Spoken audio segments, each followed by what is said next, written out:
It's a commonplace among the ajahns that when you're meditating, you're getting practice in how to die well. So what are the skills you're going to need to die well?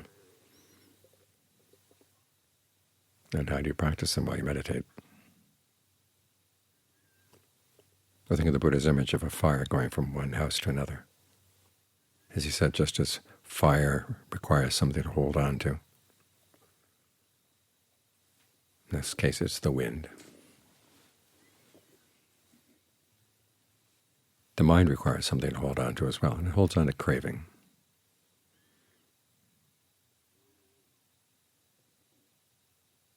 And your cravings are going to determine where you go. Of course, if you don't hold on to craving at all, you don't have to go anywhere. But assuming that you're not there yet, how do you get control over your craving?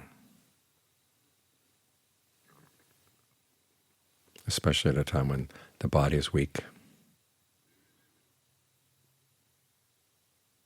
And sometimes your mental faculties are impaired.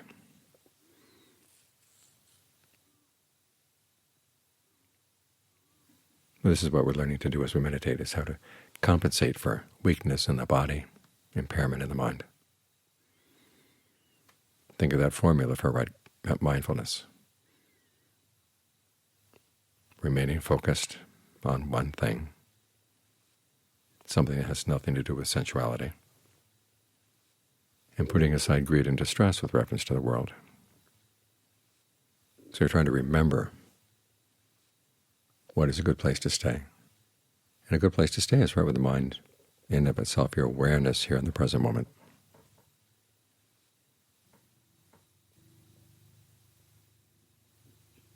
So you've got the breath as your anchor.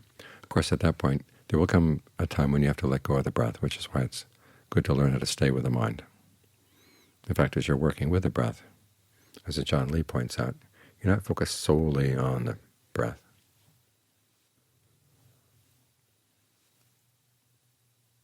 You also have to keep one eye on the mind to make sure it doesn't wander off, and to make sure that it feels at ease with the breath.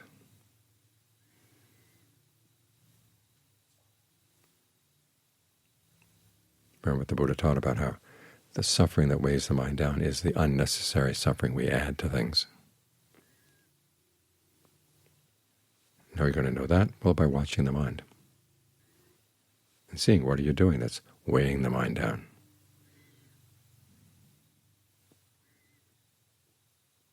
So even though we're focused on the breath, we're here at the breath so we can see the mind. Look at the breath as a mirror for the mind. Keeps you anchored in the present moment. And anything that happens in the mind, it will show up in the breath. And so it's your way of getting to know your mind better.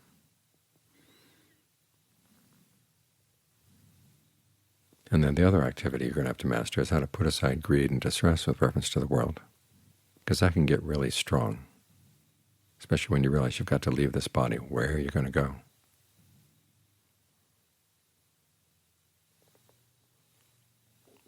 Different worlds will appear to you, possibility of different identities that you could take on.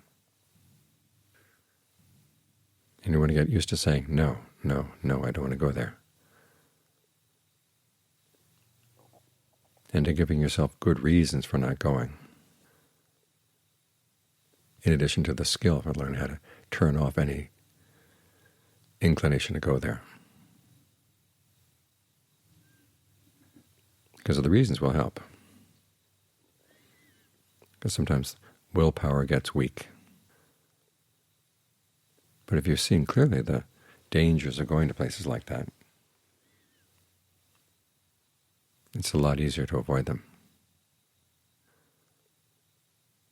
A lot of people have mentioned to me that since the pandemic began and they've had a lot more time to themselves, past events have loomed much larger in their minds. There's not so much coming in the present moment, and the mind has lots to feed on from the past, and it's easier for the past events to come up. And you suddenly find yourself wanting to go back and either enjoy something you missed from the past?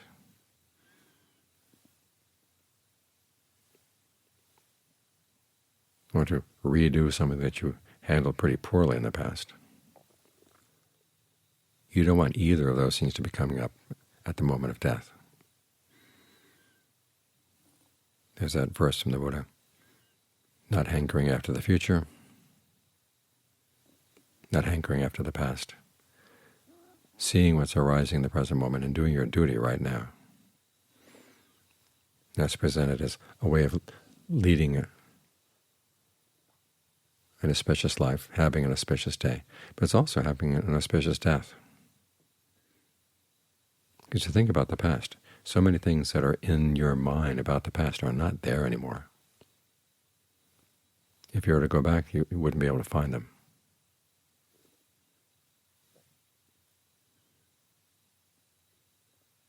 I remember thinking about this when I was in India, going to the different Buddhist holy spots.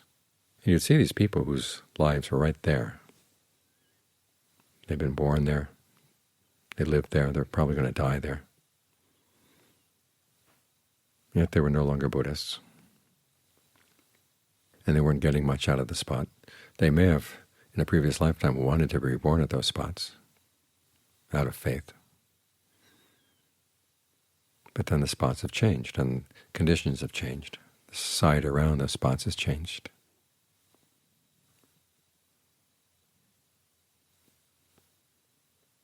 So in their memories that you recall, you really like this particular pleasure, like this particular place, watch out. If thoughts like that come up, just learn how to say, no, no, can't go there. And as for situations that you'd like to go back and handle in a different way, watch out for those too. Sometimes they involve getting back at somebody, or just going back to the situation, trying to rerun it. You can find yourself trapped in all kinds of unfortunate circumstances. So the skill of putting aside your distracting thoughts is an important skill in the meditation. All too often we want to get quickly past it so the mind can settle down. But the more you learn about the process of distraction while you're meditating, by learning to overcome it, then the easier it will be not to be deflected when the time comes to leave this body.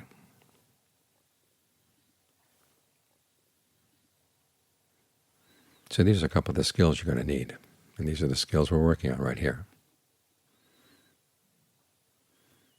It's also good to keep in mind the Buddha's different analogies and similes for mindfulness. One is the man whose hair is on fire or his turban is on fire. You put it out right away. And he says you have to be mindful and relentless in doing that. So any unskillful thoughts that come up in the mind, you have to learn how to say no right away. Have that same sense of urgency. Those thoughts may seem innocent now. You could spend the rest of the hour having some pleasant reveries. But suppose that reverie were to take over your mind at the moment when your mind needs to be more alert and focused on what it's doing. You don't want that. So learn how to develop the good habit now. And of course, there's the image of the quail wandering out of its territory. Make sure your mind stays in its territory. Stay away from thoughts of sensuality.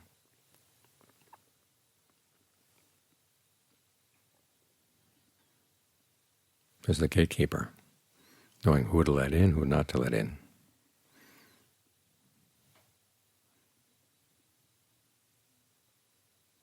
There are a lot of thoughts that can come into the mind at that point. And you've got to be very careful about which ones you allow in.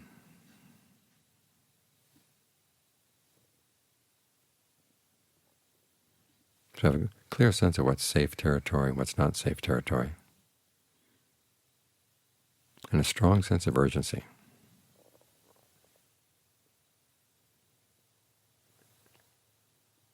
Because we don't know when death will come. And so it's good to get practice where you are, right here, right now. Now, fortunately, these skills that you develop as you meditate are not good only for while you're dying.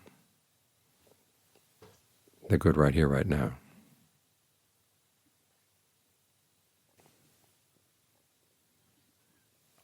So keep them in mind.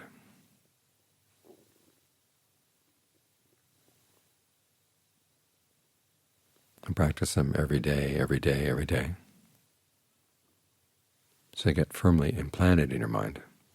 So at times when the body gets weak, you can't stay with the body anymore. You still have some good images, some good habits. That will see you through.